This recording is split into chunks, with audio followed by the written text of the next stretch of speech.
आप सबको मेरा नमस्कार। पहले एक वीडियो देख लीजिए और उसके बाद ये संक्षिप्त एक मीडिया बाइट जो देनी है वो की जाएगी।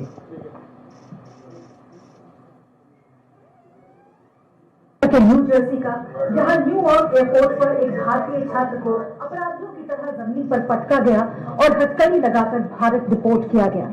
इस दौरान छात्र चिल्लाता रहा कि मैं पागल नहीं। घटना का वीडियो भारतीय मूल के अमेरिकी बिजनेसमैन कुणाल जैन ने सोशल मीडिया प्लेटफॉर्म एक्स पर शेयर किया। वीडियो शेयर करते हुए जैन ने लिखा, मैंने न्यूयॉर्क एयरपोर्ट पर एक युवा भारतीय छात्र को हथकड़ी लगाकर रोकते हुए अपराधी की तरह ट्रीट होते देखा। वो अपने सपनों को सच करने आया था, किसी को नुकसान पहुंचाने नहीं।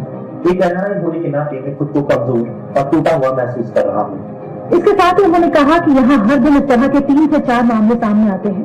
छात्र वीजा लेकर सुबह फ्लाइट से आते हैं, किसी कारण से इमिग्रेशन अथॉरिटीज को आने का कारण नहीं समझा पाते और शाम की फ्लाइट से हाथ पैर बांधकर मुजरिमों की तरह भेज दिए जाते हैं। जैन ने भारतीय दूतावास और विदेश मंत्री एस जयशंकर से इस मामले में हस्तक्षेप करने। आप सबको मेरा नमस्कार पुनः से।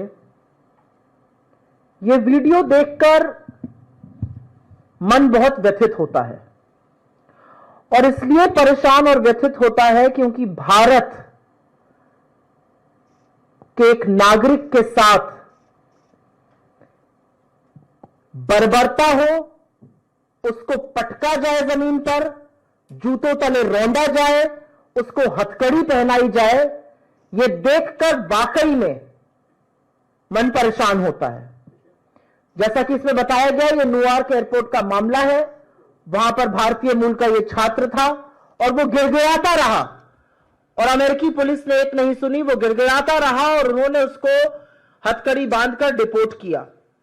ये जो छात्र है, और ये पहला मामला नहीं है, ये लगातार हम देख रहे हैं कि छात्रों को इस तरह से बंधक बनाकर, इस तरह से उनके साथ जाहिलियत करके उनको डिपोर्ट किया जा रहा है। ऐसा क्यों हो रहा है और ये कौन है? ये वो लोग हैं जो अपने आंखों में कुछ सपने लेकर, कुछ आकांक्षाएं लेकर अमेरिका पहुंचते हैं। ये कोई आतंकी नहीं है, ये कोई गुंडे नहीं है, ये कोई मवाली नहीं है, ये कुछ सपने साकार करने वहां पर गए हैं और उनके साथ जानवरों जैसा सलूक करने का किसी को अधिकार नहीं है। लेकिन अमेरिका लगातार भारतीय मूल के लोगों के साथ बर्बरता कर रहा है, उनका अपमान कर रहा है और बार बार हमें धौंस दे रहा है। भारतीय मूल के स्टूडेंट्स के साथ यह हो रहा है, भारतीय मूल के स्टूडेंट्स का वीजा प्रोसेस नहीं हो रहा है, उनका बैकलॉग होता जा रहा है, उनके एडमिशंस रिजेक्ट हो रहे हैं, लगातार यह काम हो रहा है। अमेरिका ने हमारे 682 लोगों को हथकड़ी पहनाकर, बेड़ियां बांधकर, बंधक बनाकर अपने मिलिट्री जहाज से हिंदुस्तान भेजा। जानवरों की तरह बर्ताव करने का यह कौन सा सलूक है, यह कौन सा तरीका है और किसने आपको इजाजत दी है कि आप भारतीय मूल के लोगों के साथ यह करिए? असलियत यह है कि अमेरिका के राष्ट्रपति एक बार नहीं, बार बार हमारा अपमान कर चुके हैं। 12 बार वो श्रेय लेते हैं सीज फायर का। वो पाकिस्तान और हमारा नाम एक साथ ले रहे हैं, हमें समकक्ष लाके खड़ा कर रहे हैं। यहां तक कह रहे हैं मैं तो पाकिस्तान की तारीफ करूंगा, कुछ लोगों को अच्छा नहीं लगेगा। वो शहबाज शरीफ आतंकी मुल्क के प्रधानमंत्री को एक बहुत अच्छा और बहुत गद्दावर नेता बता रहे हैं। मोदी जी कुछ नहीं बोलते हैं। वो लगातार हमें ट्रेड की धमकी दे रहे हैं, वो हमें टैरिफ की धमकी लगा रहे हैं। जिस दिन मोदी जी अमेरिका में थे, अमेरिका की सरजमी पर थे, वहां पर वो इंडिया को अब्यूजर, वेस्टर एंड फ्रॉड बता रहे थे। हमारे प्रधानमंत्री यहां से गए, अब जैसे भी गए, बिना बुलाए गए, लपके गए, जो भी गए, उनको वो गेट तक लेने नहीं आए, बाकी सबको लेने आते हैं। क्यों हमारे देश की इस तरह से तौहीन की जा रही है? हमारे जो दुश्मन देश हैं, उनको जो सप्लाई करता है हथियार, ड्रोन वगैरह, टर्की के साथ वो डील्स कर रहे हैं। उनका कॉमर्स सेक्रेटरी हमको धमका कर कहता है अब रशिया से नहीं खरीदिया गया, अब हमसे खरीदना पड़ेगा आपको हथियार। वो एक धमकी धौंस हमें देते हैं, आप सस्ता तेल कहीं और से नहीं खरीदिए, हमसे खरीदिए, हम अपनी डीलें बंद करने को तैयार हैं। ये कौन सा रवैया अमेरिका अपना रहा है? और असलियत यह है कि हमें जो बातें पता चलती हैं वो इससे बहुत इतर है। हमें तो बताया जाता है व्हाट्सएप पर, हमें तो भक्तों की मंडली, और माफी के साथ कहती हूं आपके जैसे टीवी चैनल तो हमें रोज बताते हैं डंका बज रहा है, यहां तो बैंड बज रहा है, हिंदुस्तान के नागरिकों पर डंडा बरसाया जा रहा है, लाठियां बरसाई जा रही है। कहां डंका बज रहा है? डंका व्हाट्सएप में बज रहा है। यह असलियत है। और हमारी सरकार की तरफ से सुई टपक सन्नाटा। हमारी सरकार एक स्टेटमेंट लगा के कहती है अमेरिकन स्टूडेंट्स जो हैं वहां पे गए इंडियन स्टूडेंट्स, वो वहां के लॉज का पालन करें, कैंपस पर अच्छे से बर्ताव करें, इसलिए आपको चुनकर शासन में बिठाया था। एक प्रधानमंत्री की क्या जिम्मेदारी होती है? भारत के सम्मान को, भारतीयों के सम्मान को पैरों के तले अमेरिका रौंद रहा है, बूटों की के नीचे हमारे लोग रौंदे जा रहे हैं। एक प्रधानमंत्री की क्या जिम्मेदारी है? जाकर झपिया पपिया करना, लपक लपक के ट्रंप को और कभी बाइडेन को गले लगा लेना। इस देश के प्रधानमंत्री की जिम्मेदारी है कि अगर हिंदुस्तान की या हिंदुस्तानियों की कहीं भी तौहीन हो, हमारा सम्मान हो, हमारा अपमान हो, तो उसके खिलाफ खड़े होकर मुस्तैदी से बोले। हमें व्हाट्सएप पे बड़ी बड़ी बातें बताई जाती हैं। क्या फायदा हुआ आपकी इस नीति का? आप तो हाउडी मोदी, नमस्ते ट्रंप, कोरोना होता रहा, आप नमस्ते ट्रंप कराते रहे, हाउडी मोदी कराते रहे। आपने तो वहां जाकर प्रचार भी कर डाला, आपकी बार ट्रंप सरकार भी कर डाला। फायदा क्या हुआ इन सब चीजों का? आज असलियत यह है कि हिंदुस्तान का लगातार अपमान कर रहा है अमेरिका। डोनाल्ड ट्रंप ही नहीं, उनके सारे सेक्रेटरीज, चाहे वो हावर्ड लुटविक हो, चाहे वो रूबियो, बार बार पाकिस्तान और हिंदुस्तान का को एक साथ खड़ा कर रहे हैं, और जो हमारे भारतीय मूल के लोगों के साथ किया जा रहा है। आपके यहां कोई गैर नियम से आया है, बिल्कुल आप एक्शन लीजिए। आप नेपाल में कमर्शियल फ्लाइट भेजते हैं और आप हिंदुस्तान में मिलिट्री जहाज में लोगों को बेड़ियां और हथकड़ियां पहनाकर भेजते हैं, और हमारे विदेश मंत्री झूठ बोलते हैं कि ऐसा पहले भी हुआ है। ऐसा कभी पहले नहीं हुआ है।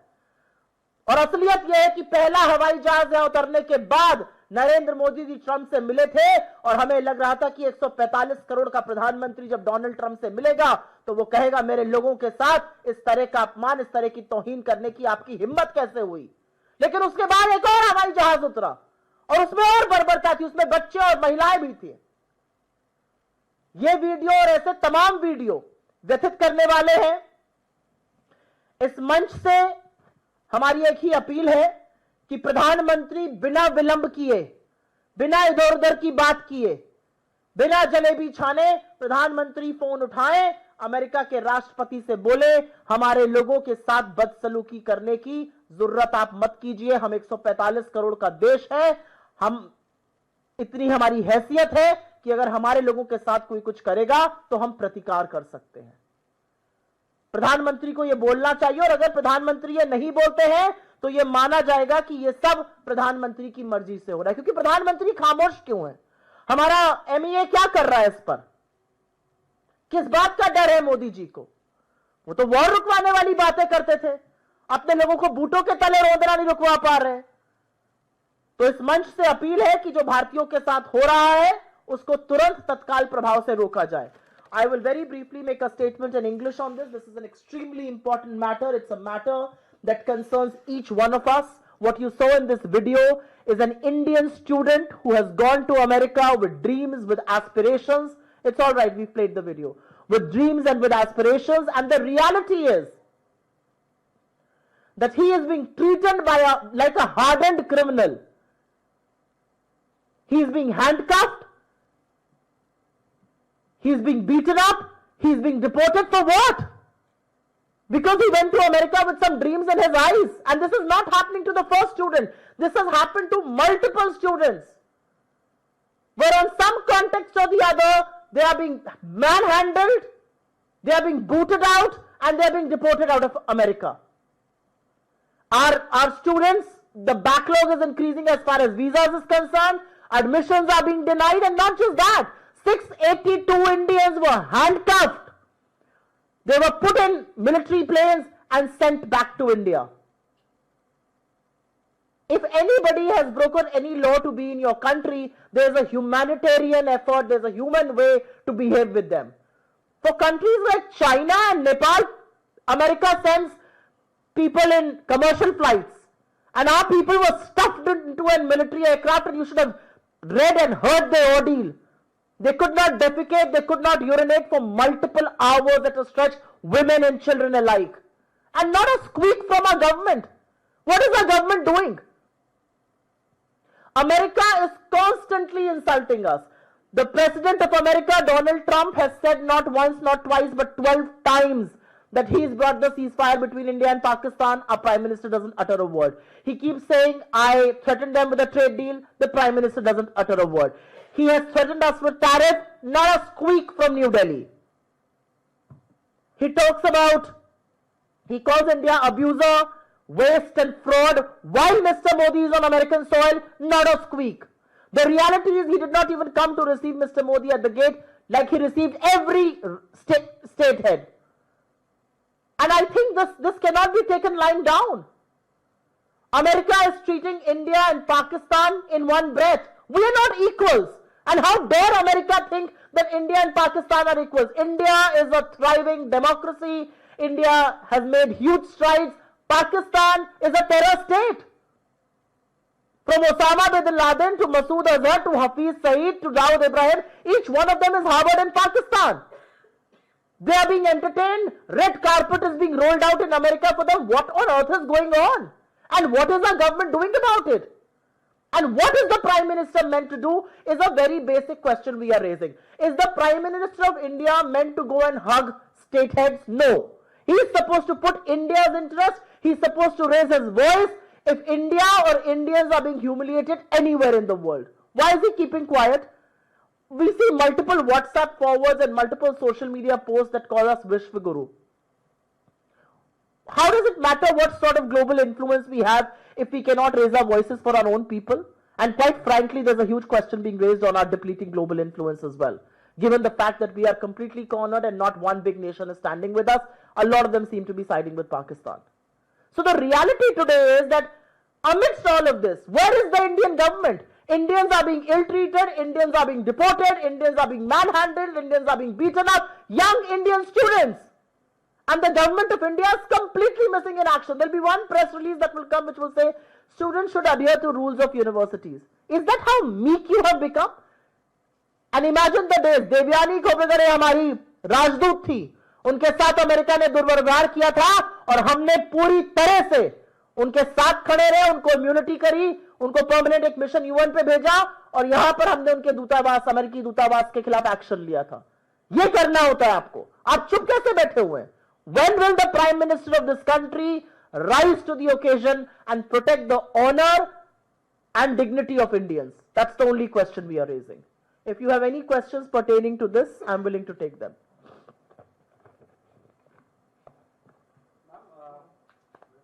हाँ जी बोलिए. मैम, कल सरकार ने जिस तरह से 11 साल की जो उपलब्धि आपने बताई, आपको लगता है कि उसमें विदेश नीति जिस तरह से आप बात कर रही हैं वो फेल रही 11 साल में या बेहतर रही? क्योंकि जिस तरह से आपने ये भी इशू उठाया, उस पर आपकी क्या प्रतिक्रिया है? क्योंकि उनकी तरफ से तो सराहनीय रहा 11 साल. सरकार अपनी विफलताएं खुद तो नहीं बताएगी, लेकिन दुनिया देख रही है हमारी विफलता क्या रही विदेश नीति पर. असलियत यह है कि हमारे सदाबहार मित्र रूस, क्या आपने रूस के मुंह से एक शब्द सुना इंडिया पाकिस्तान के बीच में जो हुआ? क्या रूस हमारे लिए एक बार उठकर खड़ा हुआ, एक बार बोला? It's an all weather ally, हमारा सदाबहार मित्र.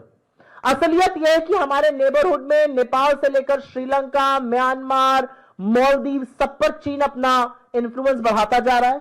चाइना और पाकिस्तान हम प्याला हम निवाला हुए पड़े. अमेरिका लगातार हमें और पाकिस्तान को समकक्ष खड़ा कर रहा है. क्या विदेश नीति है हमारी? हमारी विदेश नीति यह है कि हमारे लोगों को हथकड़ियां डालकर भेजा जा रहा है. हमारी विदेश नीति यह है कि एक यंग स्टूडेंट जिसका पूरा जीवन, जिसका पूरा करियर उसके आगे पड़ा हुआ है, जो होनहार रहा होगा तभी वहां पहुंचा, उसको पागल साबित करने की कोशिश कर रहे हैं, उसको हथकड़ियां पहनाकर वापस भेज रहे हैं. और हमारी सरकार मूक दर्शक बनी हुई है. हमारी क्या विदेश नीति है? चाइना हमारे घर में घुसकर बैठा हुआ और हम चाइना से लगातार ट्रेड कर करके ट्रेड डेफिसिट को $100 बिलियन पे पहुंचा रहे हैं. हमारी क्या विदेश नीति है कि हम सस्ता तेल खरीद रहे थे और अमेरिका ने जैसे ही डपटा हमने वो खरीदना बंद कर दिया? हमारी क्या विदेश नीति है? मैं ये जानना चाहती हूं. हमारी विदेश नीति एक आदमी की छवि चमकाना, उसकी छवि सुधारना, पपियां झपियां की फोटो लगाना, वो है हमारी विदेश नीति। हमारी कूटनीति इन दो चीजों से रिप्लेस कर दी गई है। बस, थैंक यू वेरी मच, बहुत बहुत धन्यवाद आपका।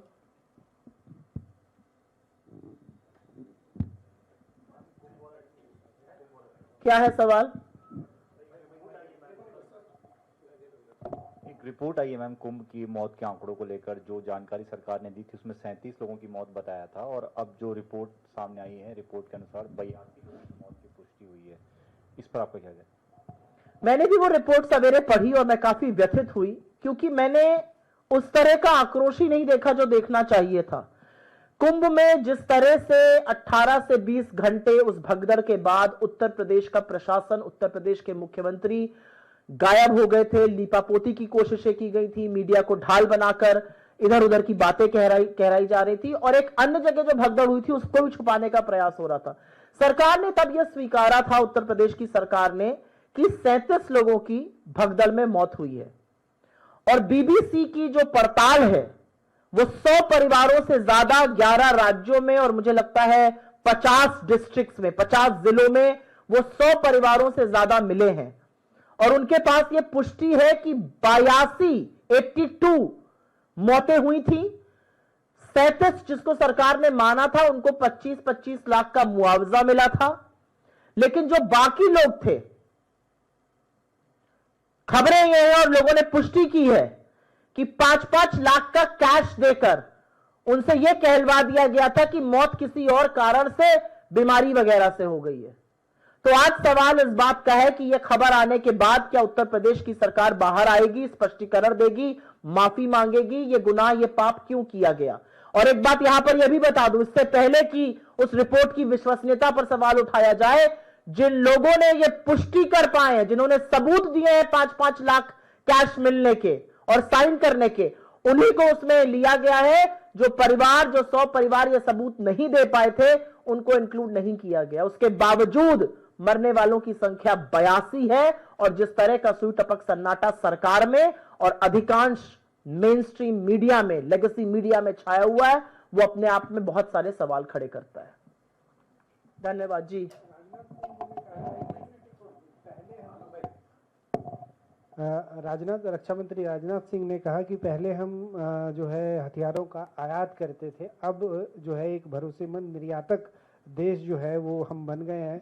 लगभग 23,622 करोड़ रुपए के हथियारों का हमने निर्यात किया है। कैसे? राजनाथ सिंह जी बहुत सारी बातें कहते हैं और राजनाथ सिंह जी से सिर्फ एक ही सवाल है, आप आयात के फिगर, आप निर्यात के फिगर, आप प्रोडक्शन के फिगर, आप असेंबली के फिगर सब गिनाइएगा। ये सब काम उस दिन करिएगा जिस दिन पहलगाम के आतंकी पकड़े जाएंगे। आपकी जानकारी के लिए बता दूं कि 9 जून 2024 जिस दिन नरेंद्र मोदी ने प्रधानमंत्री पद की तीसरी बार शपथ ली थी, और आज 10 जून 2025 है, इस एक साल में 90 लोगों की, 1-2 नहीं 90 लोगों की आतंकवादियों के हाथ मौत हुई है। उसमें हमारे सुरक्षा बल शहीद हुए हैं, उसमें नागरिकों की हत्या हुई है, और उसमें पहलगाम शामिल है, उसमें रियासी शामिल है, उसमें तमाम जगह शामिल है। आपको शायद जान के हतप्रभ होगा कि जिस बस में 9 श्रद्धालुओं की जान ले ली गई, एक आदमी अभी तक गिरफ्तार नहीं हुआ है उसमें। तो इस सरकार का जो पूरा तंत्र है वो अगर मीडिया की ढाल ना हो तो चल नहीं सकता है। जलेबी बनाना, आंकड़ों के साथ खिलवाड़ करना कीजिए, पहलगाम के आतंकी कब पकड़े जाएंगे उस पर चर्चा कीजिए। उस पर चर्चा करने की आप लोगों की हैसियत नहीं है। और उस पर एक सवाल है, अगर वो हिंदुस्तान की सरजमी में है, हमारी सरहद के अंदर है, तो क्यों नहीं पकड़े गए अभी तक? और अगर वो 200 किलोमीटर का दूरी नापकर पाकिस्तान चले गए तो आपने सीज फायर कैसे कर लिया? इस बात का जवाब राजनाथ सिंह जी दें। जी। नड्डा जी ने कहा है कि कांग्रेस ये कहती रही कि गरीबी हटाओ, लेकिन हम लोगों ने वास्तव में गरीबी हटाई है। 27 करोड़ लोग गरीबी रेखा से बाहर निकल गए। देखिए, खड़े होकर इस चौराहे पर आप 27 करोड़ क्या 145 करोड़ कह दीजिए, कौन पूछने वाला है? जिस प्रेस कॉन्फ्रेंस को मैंने भी देखा था, जिस प्रेस कॉन्फ्रेंस में वो ये बड़े बड़े बयानबाजी कर रहे थे, कौन उनको पूछ रहा था? किसने उनसे प्रत्युत्तर किया था? असलियत यह है कि नड्डा जी हों या उनकी पार्टी के लोग हों, आप बड़े बड़े आंकड़ों के साथ खिलवाड़ कर सकते हैं, लेकिन प्रत्यक्षम किम प्रमाणम, इस देश में बचत 11.5 लाख करोड़ थी, आधी होकर 6.5 लाख करोड़ हो गई है। इस देश में अपना सोना गिरवी रख के घर चलाने वालों की संख्या 71% बढ़ गई है। इस देश में बेरोजगारी का ये आलम है, एक पियोन की नौकरी करिए, पीएचडी और एमबीए लाइन में खड़े हुए हैं। इस देश में महंगाई का ये आलम है कि 19 लोग रोज आर्थिक तंगी से आत्महत्या कर रहे हैं। किनको आपने उबारा है? और मैं आपसे एक सवाल करती हूं, आपके 11 साल की सत्ता का, 11 साल की सरकार का जिसको लेखा जोखा कहते हैं वो ये है कि आपको 80 करोड़ लोगों को फ्री का राशन देना पड़ रहा है, क्योंकि अगर वो नहीं दीजिएगा तो वो लोग भूखमरी से मर जाएंगे। ये आपकी उपलब्धि है, अन्यथा कोई उपलब्धि नहीं है। धन्यवाद।